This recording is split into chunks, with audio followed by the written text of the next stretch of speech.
1,47,928 പേരാണ് മെയ്യിൽ യാത്ര ചെയ്തത്. 1211 സർവീസുകളും കഴിഞ്ഞ മാസം കണ്ണൂർ വിമാനത്താവളത്തിൽ രേഖപ്പെടുത്തി.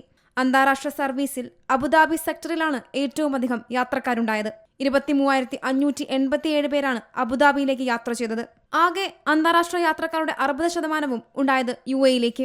ഫുജൈറയിലേക്ക് ഇൻഡിഗോ സർവീസ് തുടങ്ങിയതോടെ Dubai, Sharjah, Abu Dhabi, Ras al Khaimah, Fujairah എന്നീ 5 UAE നഗരങ്ങളിലേക്കും സർവീസുകൾക്കുള്ള ദക്ഷിണേന്ത്യയിലെ ഏക വിമാനത്താവളമായി കണ്ണൂർ മാറി. തുടക്കത്തിൽ തന്നെ ഓരോ സർവീസിലും 90%-ലധികം യാത്രക്കാർ ഫുജൈറ സെക്ടറിലുണ്ട്.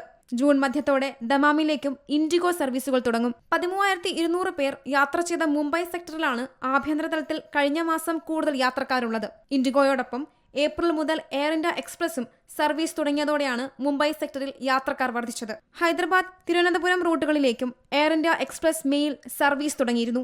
മെയ് 11 മുതൽ 29 വരെ 4,756 ഹജ്ജ് തീർത്ഥാടകർ കണ്ണൂരിൽ നിന്ന് പുറപ്പെട്ടു. ഇവരെ തിരികെ നാട്ടിലെത്തിക്കുന്ന രണ്ടാം ഘട്ട സർവീസുകൾ ജൂൺ 30 തുടങ്ങും. Zee Malayalam news, Kannur. പുതിയ വാർത്തകളും വിശേഷങ്ങളും ഇനി വിരൽ തുമ്പിൽ.